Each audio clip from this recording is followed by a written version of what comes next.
Cuando hablo de la pasión, digo, ¿qué es lo que despierta una inquietud en ti? ¿Qué es lo que te hace reír? ¿Qué es lo que provoca lágrimas en tus ojos? Emociones fuertes. Y yo las he buscado siempre y dije, yo quiero esto de mi vida profesional.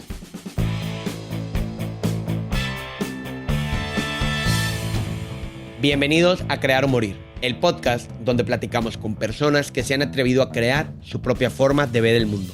Esto sin morir en el intento. Este miércoles tenemos el gusto de platicar con Cristina Freeman, consultora estratégica en Novak Innovation.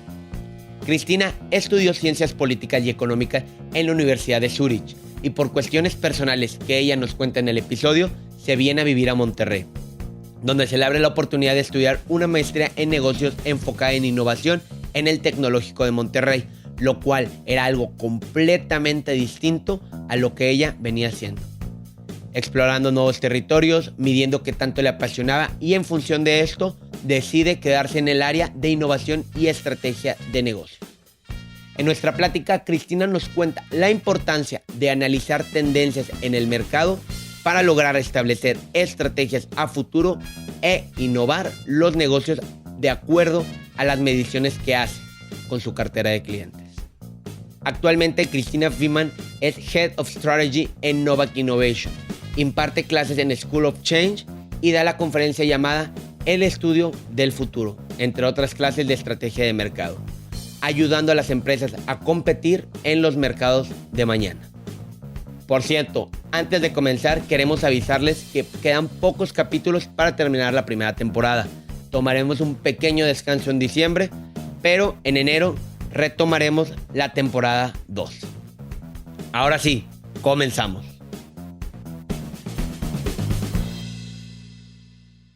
Bienvenida, Cristina. Muchas gracias por estar aquí con nosotros. La verdad, primero que todo, gracias por prestarnos aquí School of Change. Ahorita nos cuentas un poco más de todo esto. Y no quiero decir que tengo dudas, sino tengo mucha curiosidad de qué haces tan lejos de donde naciste. Nunca pensé que iba a llegar a México. Hola, me presento rápido. Soy Cristina Freeman.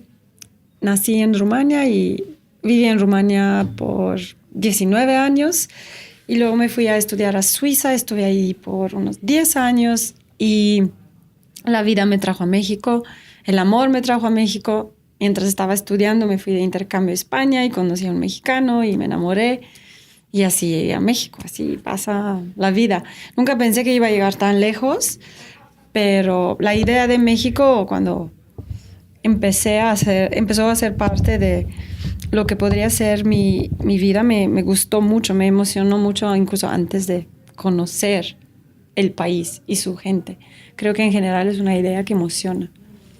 La palabra México emociona a todo el mundo, según yo, lo que yo fui observando. Ok, me cuesta, quiero entender, aparte de por qué estuviste aquí en México, el contexto de lo que estudiaste, o sea, ¿cómo fuiste desenvolviéndote de un ramo tanto estudiar política, estudiar economía? ¿Cómo fuiste llegando a estar en el tema de innovación? ¿Cuáles fueron tus primeros? Porque es un perfil un poquito es un poco un perfil distinto lo que estudiaste, lo que empezaste a ejercer allá en Europa a lo que hacemos ahorita. Claro, justo ayer y anteayer estuve impartiendo unos cursos en el IEST en Tampico y los estudiantes ahí me preguntaban lo mismo, ¿cómo que estudiaste ciencias políticas y ahora te dedicas a la innovación de productos y servicios? Sí, es un camino largo. Siento, sin embargo, que todas las ciencias sociales, económicas, las humanidades en general tienen mucho poder y esta gran versatilidad hoy en día. Y pues sabemos que lo que estudias no define lo que al final vas a profundizar en cuanto al trabajo. Trabajé un par de años, como 4 años, en un instituto de estudios de seguridad en Suiza. Eran temas mucho más relacionados con lo que estudié. Simplemente me daba mucha curiosidad el mundo de los negocios. Entonces me metí a estudiar una maestría en negocios aquí en México, en el TEC de Monterrey. Y su enfoque era justamente la innovación. no pensaba que iba a llegar yo a estudiar temas tan relacionados a la innovación. La verdad, la maestría que me ofreció la beca. Fue pues casualidad. Azares del destino. Si no me hubiera ido por un camino mucho más clásico de administración, mercadotecnia, pero una maestría en innovación nueva en el TEC de Monterrey, donde me ofrecen una beca 100%. Y yo digo, pues claro, ¿cómo no? Gratis, cualquier cosa. Sí, y muy feliz. Fue un programa de doble grado. Estuvimos estudiando, graduándonos también de Babson, de un muy buen colegio de emprendedurismo cerca de Boston. Entonces aproveché mucho esta maestría del TEC y me abrí hacia nuevos mundos. Encontré algo que me apasionaba mucho más que lo que yo había conocido en el mundo de las ciencias políticas. Esto suele suceder naturalmente. Nos movemos hacia nuevos territorios y exploramos, medimos qué tanto nos apasionan y en función de esto decidimos qué tanto quedarnos. Y yo ahí me quedé, porque sí sentí que había cosas que me podrían apasionar y que yo podría profundizar mucho. Tengo una duda antes de retomar ese tema. ¿Dónde te ofrecieron la beca en el TEC? O sea, me refiero, ¿dónde estabas físicamente? ¿Ya estabas aquí en México? ¿Ya te había arrastrado? ¿Cómo llegó esa beca hasta ti? No, estaba en Suiza y desde allí empecé todos mis trámites. Me dijeron que tenía que presentar un examen, no sé cómo se llama, el PEP o el PAEP, algo así. PAEP, claro. Pero en Suiza no existía ese examen, entonces me inscribí y presenté otro test que se llama GMAT. Es el test para estudiar posgrados que se hacen en general en Estados Unidos. Lo pude presentar desde allá y saqué muy buenos resultados. Lo mandé en mi carpeta. No, la historia es muy loca porque mi en aquel entonces novio va con la carpeta para inscribirme en el EGADE del TEC y se le cae la carpeta en el elevador y la carpeta la recoge un maestro. Y ve mis resultados del GMAT y toda una historia. Como si fuera película, es de que se le caen los libros y lo ayudan a recoger todo. Y el maestro dice, pero ¿cómo? Que estos son muy buenos resultados, que se vengan con nosotros. Aquí tenemos una maestría en innovación. Sí, muy, muy padre. Así es la vida y hay que dejarla fluir porque te lleva a lugares interesantísimos. Sí, no, brincaste aunque hablábamos que las ciencias humanas van encaminadas también a la innovación. Bueno, hiciste tu posgrado aquí en el EGADE. Acabas y te enamoras de todo el tema ahora sí de innovar. Dices, todo lo que estudié hasta este momento, ahora este es mi nuevo rumbo. ¿Cómo lo empezaste a implementar aquí en la ciudad, ahí acabando? La verdad, creo que mi historia hasta la actualidad no ha sido una historia de grandes peleas porque tuve mucha suerte y me han ofrecido muchas oportunidades y estoy muy agradecida a todo lo que he recibido aquí en México desde un punto de vista profesional. Siento que tengo y logré tener algo muy valioso, pero es gracias a las oportunidades que me abrieron. Entonces, acabando la maestría, me buscan del CEDIM, básicamente mi jefe actual en aquel entonces, y actualmente también dueño del CEDIM, de la Escuela de Diseño y Negocios aquí en Monterrey, y me pregunta si quiero coordinar un programa nuevo justamente de innovación, el MBI, Master in Business Innovation. Y empiezo a trabajar ahí como coordinadora de este programa muy interesante que traía maestros de fuera, entonces también una riqueza de perspectivas y nuevo conocimiento. Culturas, y está muy padre cuando trabajas con gente de todos lados, ¿verdad? Sí, padrísimo. Entonces ahí como pez en el agua me encontré, esto fue en 2011. Yo había llegado en 2009, entonces 2 años después ya estaba trabajando en algo relacionado a la innovación. Nada más que hubo ahí una interrupción porque me casé y me embaracé. Y pues me dediqué a ser mamá de una niña muy chiquita y quise ser mamá por un rato, luego regresé yo por mi cuenta a la consultoría. Pero ahora que mis hijos están más grandes, pues llevo otra vez 2 años trabajando nuevamente con Michelle García Novak en Novak Innovation. Entonces regresé al mundo de la innovación. Sigo siendo mamá. En las tardes normalmente soy mamá, más que consultora o maestra. y está muy padre que en la empresa en la que estoy puedo hacerlo. Que te dan la apertura de poder ser...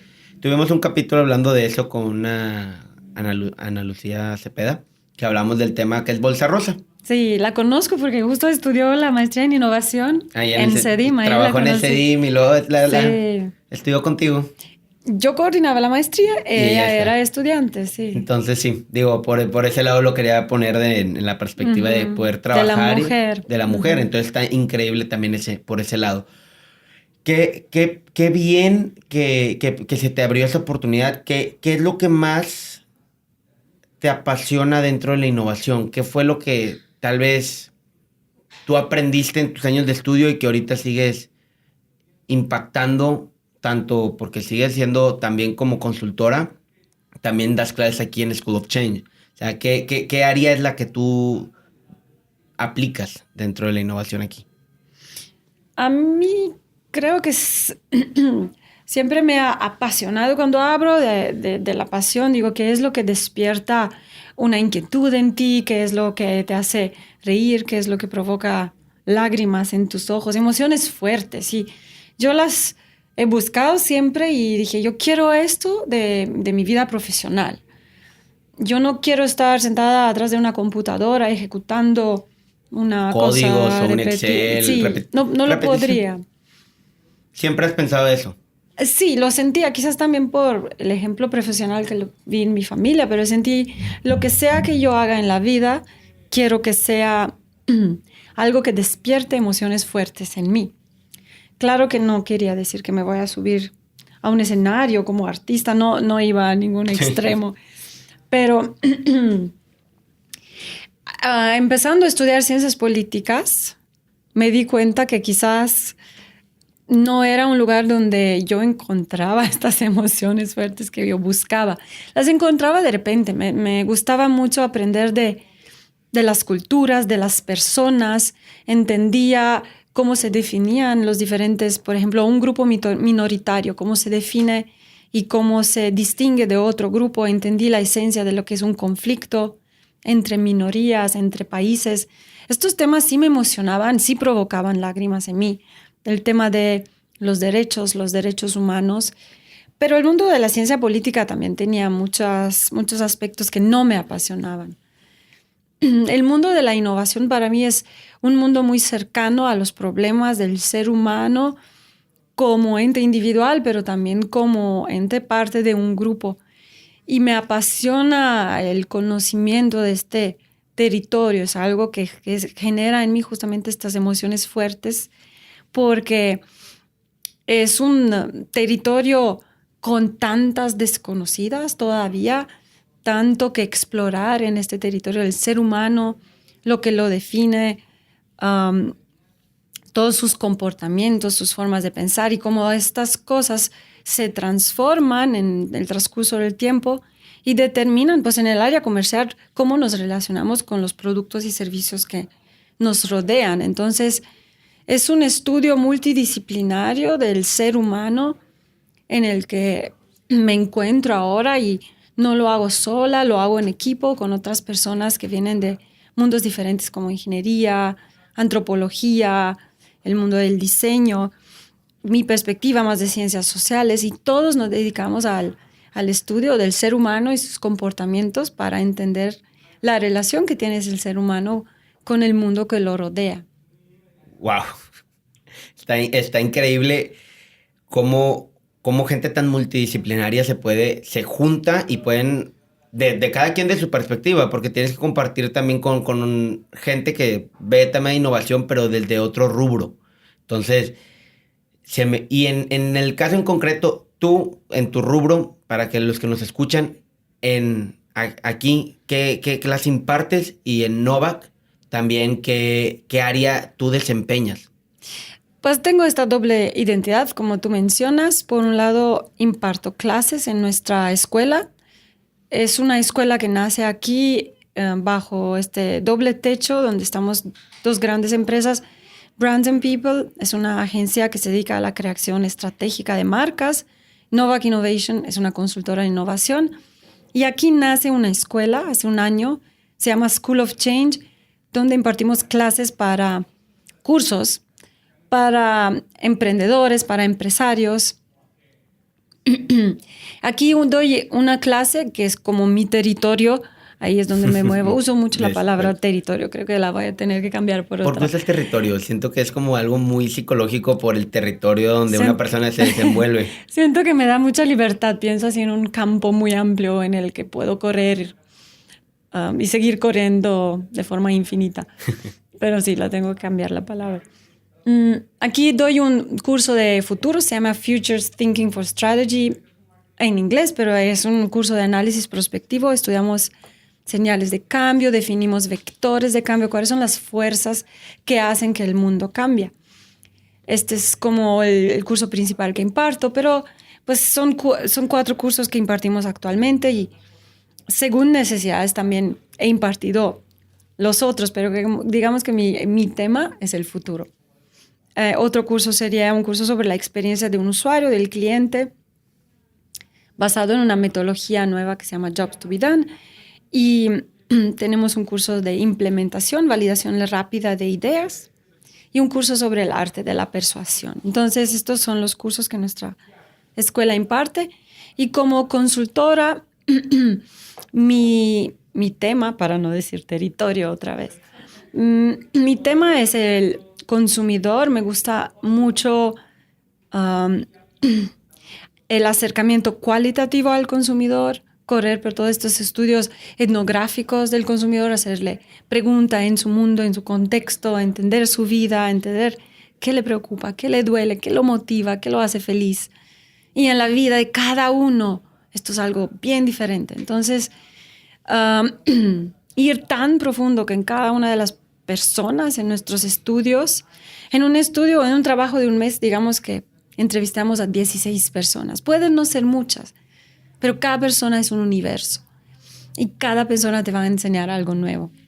Y cada persona tiene una perspectiva diferente de cómo ver una solución o una sí. Futura innovación. Y cada persona es experto en algún área. Entonces, cada persona que entrevistas por alguna situación de su vida te va a generar cierto respeto y admiración. Entonces, estos estudios cualitativos, estas inmersiones con los consumidores a mí me gustan mucho. Y también a nivel consultoría estudiamos el futuro, hacemos reportes de tendencia y son cosas que también me gustan y me encanta entregarle este tipo de reportes o hacer este tipo de presentaciones ante nuestros clientes que vienen de múltiples industrias. Entonces, para cada industria generamos ese tipo de estudios o reportes sobre la dirección en la que se está moviendo el mundo. Increíble, porque eso lo platicamos un poquito afuera antes de empezar a grabar. ¿Cómo puedes cuantificar, cómo puedes calcular el futuro? O sea, porque, y lo decía, hay veces que la gente ni del presente nos preocupamos, pero cómo se puede, no quiero decir matemáticamente, pero tomar rasgos para poder perfilar algo. ¿Cómo puedes perfilar tanto personal? Porque también eso ayuda mucho, considero yo. Y en una innovación para un cliente, ¿cómo puedes tú calcular el futuro? No son cálculos y tampoco usamos matemáticas. No, pero sí lo quería hacer como que la palabra que perfilaba en mi cabeza. Sí. Lo que sí no ofrecemos y no podemos garantizar es precisión. Por eso digo, no es ni cálculo ni matemática. Lo que hacemos es imaginar, usar la fuerza de nuestra imaginación y hacernos en nuestras cabezas de varias, múltiples películas del futuro. Son los llamados escenarios. Y en inglés le llaman scenario planning, es planeación, toma de decisiones en base a posibles escenarios. Posibles. Y de ninguno estamos seguros. Claro que podemos empezar a calcular probabilidades, pero el futuro está repleto de sorpresas. Entonces siempre nos va a sorprender porque se mantiene una gran desconocida el futuro. Pero dibujando posibles escenarios, nos damos cuenta que cada dirección en la que se pueda llegar a mover el mundo representa para nosotros ciertas oportunidades o ciertos riesgos. Y lo que queremos es estar preparados. Venga lo que venga, yo como empresa quiero estar preparado, ¿no? Quiero que mi propuesta de valor no caduque, quiero que mi propuesta de valor se mantenga válida. Entonces, trabajamos justamente en esta preparación de las empresas. ¿Estás preparado para lo que puede llegar a sorprendente dentro de estos futuros posibles? Y fortalecemos estos músculos en las empresas que necesitan estar ahí para poderse enfrentar a cualquier cosa. Perfecto. Hablabas también del método científico. ¿Existe un método científico? ¿Cómo lo pudieran ustedes decirle al cliente? Prepárate. Sé que cada cliente es una forma distinta, pero ¿existe alguna radiografía que puedan usar o qué es lo primero que ustedes tienen que mirar para poder hacer un escenario para un posible futuro? Nosotros cuando trabajamos con nuestros clientes siempre divulgamos todo sobre nuestras herramientas, nuestras metodologías. Nunca suceden cosas en la oscuridad de nuestras oficinas.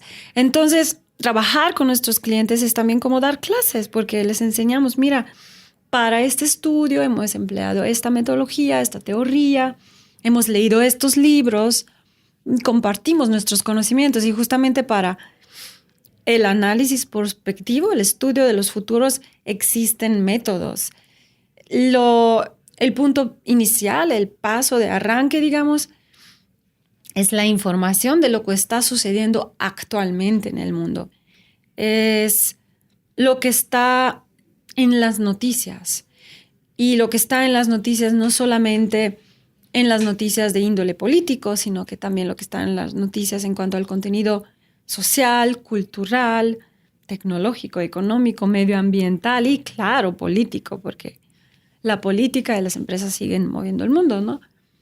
Pero el paso principal es informarse y saber qué hacer con la información. Entonces, con las empresas nosotros les creamos un hábito de estar siempre alertos, de mantenerse alertos y preparados. Y estar preparado con todo lo que, como dices, tal vez las noticias o el mundo se va transformando poco a poco. Uh-huh. Se está transformando, está en continua transformación y la transformación está abajo de nuestras narices, nada más que no la vemos y no la sabemos leer. Entonces ayudamos a la empresa a darle esa lectura hacia el futuro de lo que está pasando ahorita. Porque a veces, o sea, muchas veces considero que podemos tomar como que casos aislados. Pasó esto y luego en otra ciudad, por ponerte un ejemplo, pero tenemos como que joining the dots para poder perfilar en una tendencia futura en you name it, en lo que tú puedas necesitar, depende de la industria que estés apoyando. Sí, siempre nos fascinan los casos vanguardistas. Por ejemplo, ahora Italia introduce como materia obligatoria el cambio climático. Es una ciudad o la alerta hacia el cambio climático. Entonces, es una ciudad. Italia es un caso único en este momento, pero fácil imaginamos un mundo muy próximo al momento presente, en el que en todas las escuelas. Porque existe este orgullo regio y esta confianza en el poder regio de creación de empresas, los primeros que se atreven a poner en marcha una política y es un orgullo con base histórica. O sea, es una ciudad a la que le fue bien, la que fue creciendo. Entonces, históricamente sabemos que Monterrey sí, que va para arriba, ¿no? Hay cosas que nos están comiendo por dentro, la propia ciudad nos está comiendo por dentro. Hay muchos peligros que los mismos empresarios hasta hace muy poco no han visto, pero grandes empresas de la ciudad que trabajan con nosotros empiezan a tener esta nueva conciencia. Veo esta transformación y esta nueva conciencia hacia temas de responsabilidad, hacia la comunidad, hacia temas urbanos, por ejemplo, hacia el medio ambiente, cosas que no han sido una gran preocupación hasta hace muy poco. Hace como 2 años. El tema ecológico y el tema ahorita está... Sí, entonces se empieza a sentir cierta presión y expresión que viene de afuera, expresión que viene desde adentro. Hay mucho más activación y activismo aquí también a nivel Monterrey, mucha más organización también por parte de los actores y de las organizaciones civiles. Entonces sí, cuando hablamos del cambio tenemos que tomar en cuenta todas las fuerzas del cambio en conjunto, cómo están interactuando, a los actores chiquitos, a los actores grandotes. Las interacciones son muy interesantes y se dan y son los que causan el cambio. Perfecto. Qué interesante como dije hace rato, me fui muy alto, pero qué bien que me ayudaste como que a estabilizarlo. En el tema de creatividad, que es algo muy interesante o en lo que yo he platicado, se piensa o se puede llegar a pensar que la persona es creativa innata o cómo pudieras una persona ir practicando esa creatividad. ¿Existe alguna forma que aquí apliquen para que la gente florezca o crezca esa creatividad que es innata en alguien? Claro, existen muchos rasgos, muchas características nuestras con las que pues, nacemos. Um, Sin embargo, nuestros recursos los podemos hacer crecer durante la vida y los podemos entrenar. La creatividad eh, hoy en día es un tema muy estudiado, existen teorías sobre la creatividad, existen herramientas para hacerte más creativo, para pasar por un ejercicio que apoya tu pensamiento divergente en el que te abres hacia múltiples posibilidades, porque pues lo que más se entrena comúnmente en las escuelas es el pensamiento convergente, el pensamiento que te lleva hacia una solución, hacia una respuesta muy clara. Y pues la creatividad hace todo lo contrario. Es un proceso la convergente es un proceso de apertura. Sí, no, pero el primero, el que nos enseñan llega siempre el resultado. Claro. ¿Y el creativo? Y el creativo no se preocupa por el resultado. Por eso a muchas personas analíticas o organizadas lo desesperan los creativos porque dicen, ¿y cuándo me vas a hacer una síntesis y llegar a tu punto, ¿no? El poder de la creatividad, de la fuerza creativa, es algo que hoy en día en el mundo de los negocios se está reconociendo, es algo que se está buscando, el poder del diseño en sí. En el mundo de la innovación se habla mucho del poder del diseño. La palabra diseño tiene este eje, que es el eje interesante para la innovación, que es el interés en las necesidades humanas, porque lo que hace un diseñador es diseñar pues, productos, artefactos, objetos que le sirve al ser humano. Sí, sin embargo, la creatividad nos puede llevar también a lo artístico, ¿no? Entonces, en el mundo de los negocios hoy en día se habla mucho del valor del diseño en lugar del valor de la creatividad, porque es mucho más amplio. Es que ya está plasmado, digo, y ahorita dicen que es el mejor momento para ser diseñador, o sea, ahorita se ocupa tanto y antes nos decían que una carrera con poco implemento en la vida profesional, pero ahorita realmente el tema de un diseñador, el tema de un creativo, como dices, se ha estado exponenciando, tal vez en Estados Unidos ya, pero aquí en México y en la ciudad de Monterrey, donde estamos grabando, lo hemos notado más, la necesidad de tener gente creativa y diseñadora. Claro. Nosotros aquí en Novak Innovation tenemos estos perfiles de diseñadores estrategas y son una cosa maravillosa. Yo quisiera ser una diseñadora estratega, ¿no? Por un lado, todo el poder de la creatividad y el manejo de los tools y del software de los creativos, pero por el otro lado, esta capacidad de llevar a cabo un proyecto completo de innovación con todo lo que conlleva, desde la pregunta de arranque del cómo podríamos mejorar, rediseñar, repensar cierto contexto hasta la entrega de los resultados finales. Entonces, sí, si eres diseñador y si puedes construir este paquete de skills múltiples, entonces sí tienes un gran poder en el mercado laboral hoy en día, sí. Te juntas muchos con los diseñadores, digo, para que te enseñen un poco más de usar los software y... No, ya, a estas alturas, yo digo, respétenme por quién soy y por mis humildes skills que vienen más del mundo de las humanidades, y yo los respeto a ellos. No voy a empezar ahora a aprender tools de diseño. Dice, yo respéteme por lo que yo ya sé ya. Vengan a mí por mis conocimientos. No, ya. A mis 40 siento que mejor profundizo y aprendo más de mi mundo, pero es un placer y siempre aprendo como de la visión que ellos tienen. Entonces, y siempre trabajamos juntos, porque todos nuestros equipos son multidisciplinarios y siempre trabajamos en equipo. Excelente. Digo, se complementa muy bien lo que Sí. tú haces con lo de ellos, porque conocen mucho pues estudias al ser humano, al humano como tal, gustos, pasiones. Quería preguntarte, ya que estabas platicando de una clase del tema de la persuasión, o sea, eso no venía preparado para platicar de eso, pero se me hizo muy Ujú. interesante viniendo de alguien que ha estudiado mucho respecto a la persuasión dentro de la innovación, porque no nada más es tener un producto innovador, sino cómo meterlo al mercado. Sí, la persuasión se ha vuelto como nosotros aquí decimos, es el idioma de los negocios, no es el inglés, no es el chino mandarín, es la persuasión.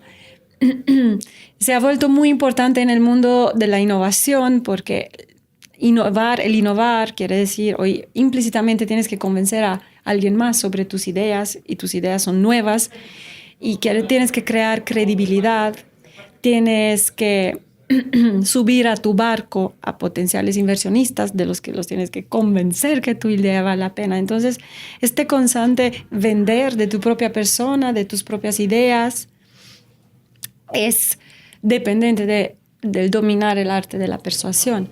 Entonces, por eso en nuestra escuela de innovación ofrecemos todo un curso de 16 horas sobre cómo persuadir, cómo crear una sinfonía argumentativa y es, sí, de los cursos que impartimos es uno de mis favoritos porque creo que no hay persona en ese mundo que no debería de tomarlo. Siento que este curso sí aplica para todos y pues también perfectamente me imagino hasta un teenager, ¿no? Un adolescente tomando este curso, porque ya desde la adolescencia tienes que poder vender Fíjate, ideas y todo el tiempo lo estamos crear unas vendiendo. estructuras persuasivas, ¿no? Ahorita que estabas diciéndolo porque, bueno, la innovación va encaminado en el tema de algo nuevo, vaya, o sea, poniéndolo. Y muchas veces somos muy resilientes, bueno, no, perdóname, vemos algo, sacarnos de la zona de confort o hacer algo nuevo, va a decir, por eso tienes que venderlo, porque no es, vas a traer algo, pero ya se hacía de alguna forma, tienes que traer aquí está el producto y por qué te interesa tener ese producto, no nada más tener la mejor idea para que la gente tiene que comprarla. Sí. Entonces, qué interesante. ¿Qué temas ven mucho en el curso? O sea, yo lo veo más como que, ok, es práctico, son 16 horas. ¿Qué es el ramo, las bases que pueden ver en ese curso? En este curso, en la introducción del curso, lo que explicamos es que no naces con poder persuasivo, no es un No don es de un los don de... dioses. Sí sabemos que Steve Jobs daba muy buenas presentaciones, pero es también porque se preparaba. Entonces, la calidad de tu presentación, nosotros decimos, nunca excede la cantidad de horas que le invertiste, porque Steve Jobs para una plática de lanzamiento se preparaba con unas 80 horas. Entonces, enseñamos la importancia de la preparación de un buen discurso y también enseñamos cómo prepararte, empezando por ti. ¿Quién eres tú y por qué normalmente cuando hablas como hablas? ¿Cuáles son tus preferencias cerebrales? Y estudiamos Son modelos neurológicos, mapas mentales, todo. sí, como que modelos de preferencia cerebral para entender cuál es tu estilo persuasivo y luego tienes que entender siempre en cualquier contexto las expectativas y la forma de pensar de tu audiencia. Y ahí empieza el éxito de tu presentación y luego obviamente estudiamos la estructura, que vale la pena decir al principio de un discurso, en medio del discurso y al final. Cosas muy básicas, pero el mundo está repleto de muy malas pláticas, ponencias, discursos. Entonces estamos intentando mejorar Muy importante eso de la el mundo preparación. desde esa trinchera. Porque a veces vemos pues las prácticas, como dices, de Steve Jobs, 5 o 10 minutos arriba del podium, pero como son 80 horas de preparación, que es lo que importa. O sea, pero muchas veces nada más vemos los 10 minutos en el video de YouTube y nos faltó el cómo se preparó. Pensamos que nada más se subió ahí y dio su discurso, pero no. Sí, hay un músculo que él estuvo ahí entrenando por mucho tiempo y todo el mundo lo puede entrenar. Y nunca terminas de entrenarlo. Exacto, exacto. Cristina, pasamos a la tercera parte de este podcast. Ya la primera es la introducción, ya la acomodaré yo más adelante. Y son preguntas y respuestas. Puedes contestar lo más amplio que quieras, como tú te sientas más a gusto. La primera, y va curiosa, ¿qué es lo que más te ha gustado de México del tiempo que llevas aquí? Pues ya son 10 años. Bueno, en realidad son 8 porque también regresé por 2 años a mi país. Pero cuando regresé a mi país hace poco, para estar ahí más cerca de mis papás, extrañé mucho a la gente y a la comida. Eso es lo que más amo de México. Su gente y su comida. ¿Qué es lo que te gusta? Es muy diferente la cultura de allá de Rumania que aquí. No tan diferente. Creo que hay culturas aún más diferentes de la mexicana. Sí, pero sin embargo, lo mexicano y las mexicanidades son únicas. Y que Las ocurrencias del mexicano. seamos muy ocurrentes. Es la primera persona que entrevisto que sea de otro país y por eso tengo esa curiosidad de qué es lo que un extranjero ve de aquí de México. Pues es un mundo que todavía nos da muchas libertades de ser y estar. Pues el mexicano todavía se ha puesto pocas reglas. No quiero hablar de sistema legal porque ahí es donde empieza la desesperación, pero así en el día a día el mexicano se ha puesto pocas reglas.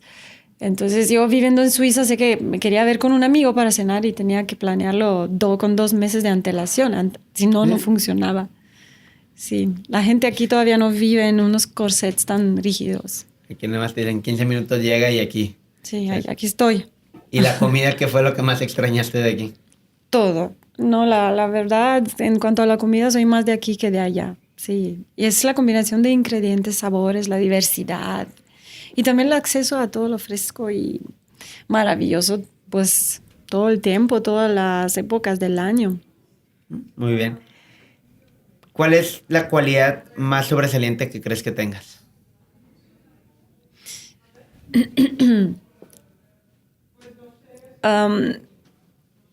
Creo que trabajo en un entorno en el cual las personas también me platican mucho de cómo se sienten trabajando conmigo.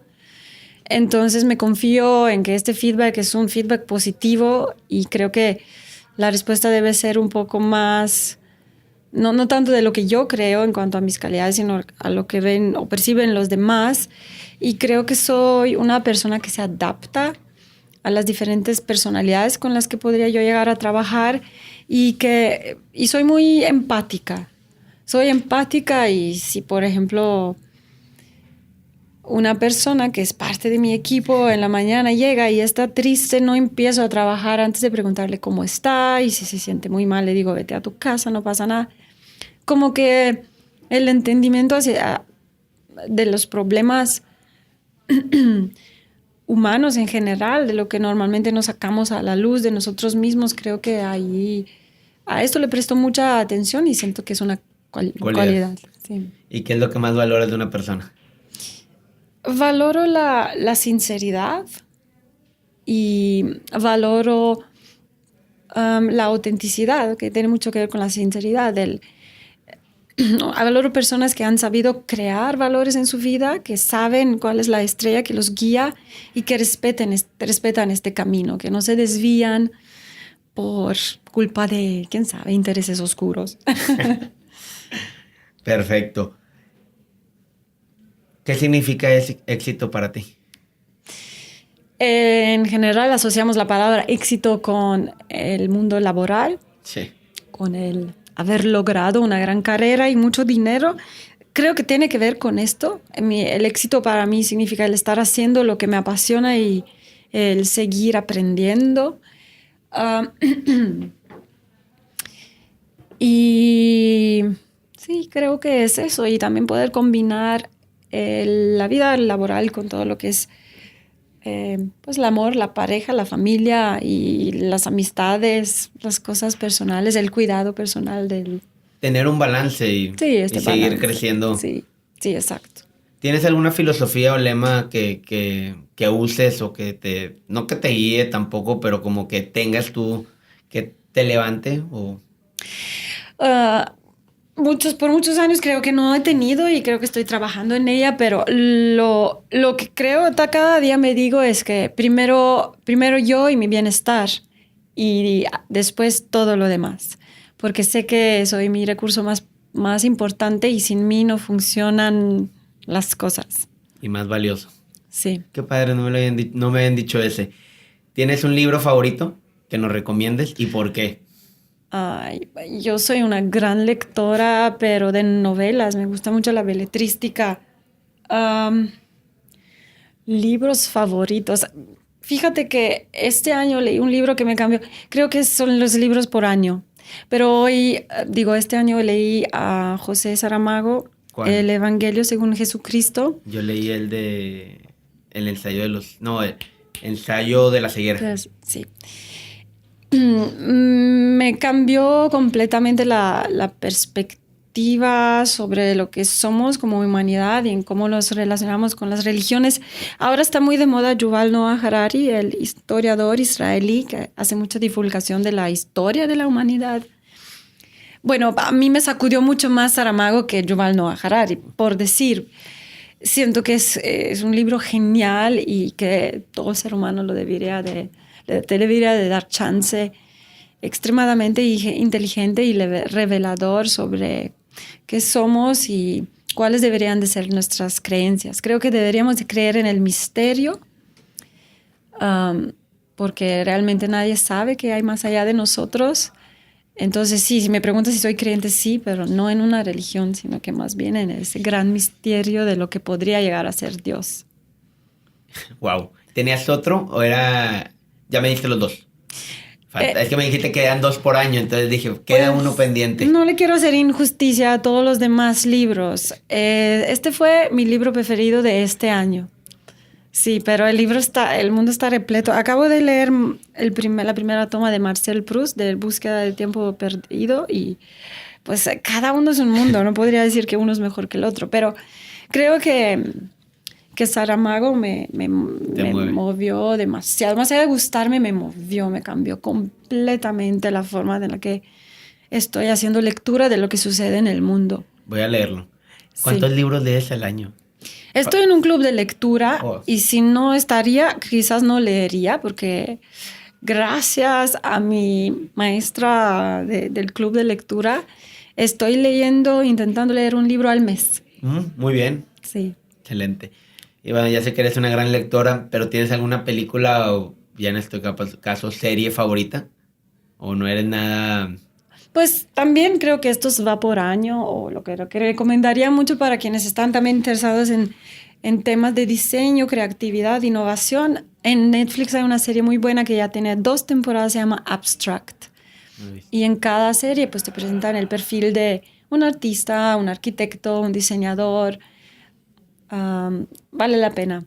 Sí, son retratos muy interesantes de personajes que están cambiando el mundo desde su trinchera y desde un lado más creativo, artístico. Perfecto. Y ya para terminar, ¿qué consejo le pudieras dar a una persona que quiere o que está iniciando en el tema de la innovación? ¿Iniciando un nuevo negocio? Sí. Bueno, yendo en el tema de iniciar un nuevo negocio para perfilarse en el futuro. El consejo principal es que venga a School of Change para que nos conozcamos. El acceso a la información, al conocimiento, hoy en día todos lo tenemos, todo está abierto. Creo que no hay más que mantener esta curiosidad, leer, empaparse de lo que son podcasts, documentales, ver qué están haciendo hoy en día las empresas de innovación alrededor del mundo y también en México. No somos los únicos en Novak Innovation. Entonces, la sed del conocimiento consiste en realmente nutrir la sed hay que nutrirla, a eso voy. Y hay que nutrirla con información. Entonces tienes que ser un gran lector y una persona curiosa que se empape de material, también audio, video. Estar siempre curioso. Sí, exacto.